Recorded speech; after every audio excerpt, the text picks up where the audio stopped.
his dialogue Theaetetus, Plato raises this issue. What can knowledge be, young Theaetetus asks, other than true belief?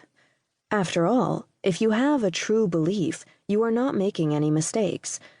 But Theaetetus is talking to Socrates, of whom more in Chapter 2, and, as often, the older man finds a problem. For persuading people in public is something that can be skillfully done. He means the skill of what we would call lawyers, although he is talking about a system in which there are no professional lawyers. The victim had to present his own case, though many people hired professional speechwriters, especially since they had to convince a jury of not 12, but 501 members. How we refer to Plato's works. In 1578, the publisher Henri Etienne, the Latin form of whose surname is Stephanus, produced the first printed edition of Plato's works in Paris. The new technology enabled a much greater number of people than hitherto to read Plato, and for the first time it became possible to refer precisely to passages within dialogues, since readers were for the first time using the same pagination. We still refer to the page on which the passage appeared in Stephanus's edition, for example 200, together with one of the letters A to E, which served to divide the page into 5 areas from top to bottom. Stephanus numbers are printed in the margins of most Plato texts and translations, and a reference such as 200E enables readers to find a passage no matter what the pagination of the book they are using. Socrates continues. Socrates. These men, at any rate, persuade by means of their expertise, and they don't teach people, but get them to have whatever beliefs they wish. Or do you think that there are any teachers so clever as to teach the truth about what happened adequately, in the short time allowed, to people who weren't there when others were robbed of their property or violently attacked? Theaetetus.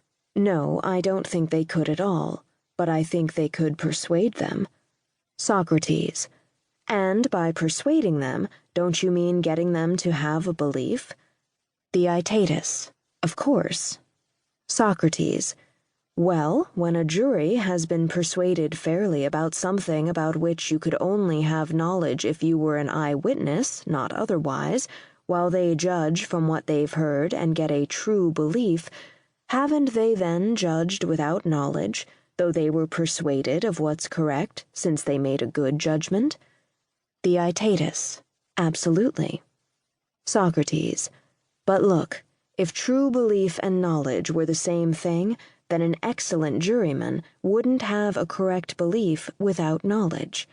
As it is, the two appear to be distinct. Theaetetus 201 A through C.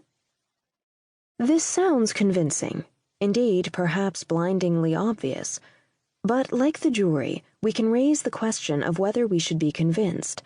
Why don't the jury know that Smith was robbed? What is required for knowledge? One reason put forward by Plato for the claim that the jury lack knowledge is that they have been persuaded by someone whose main aim is to get them to believe what he wants them to believe. In this case, he has persuaded them of the truth, but we may think that he would have been able to persuade them even if his story hadn't been true. At first, this worry may seem far-fetched.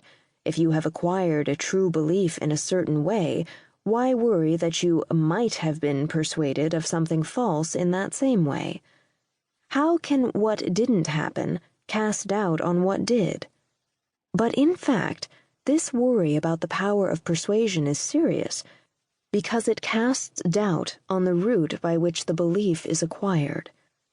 If it is a route by which I can acquire false beliefs as readily as true ones, then it cannot guarantee me only true beliefs, and this does raise a doubt in most people's minds that a belief that I have acquired by that route could amount to knowledge. Another reason put forward in the passage is that the sort of fact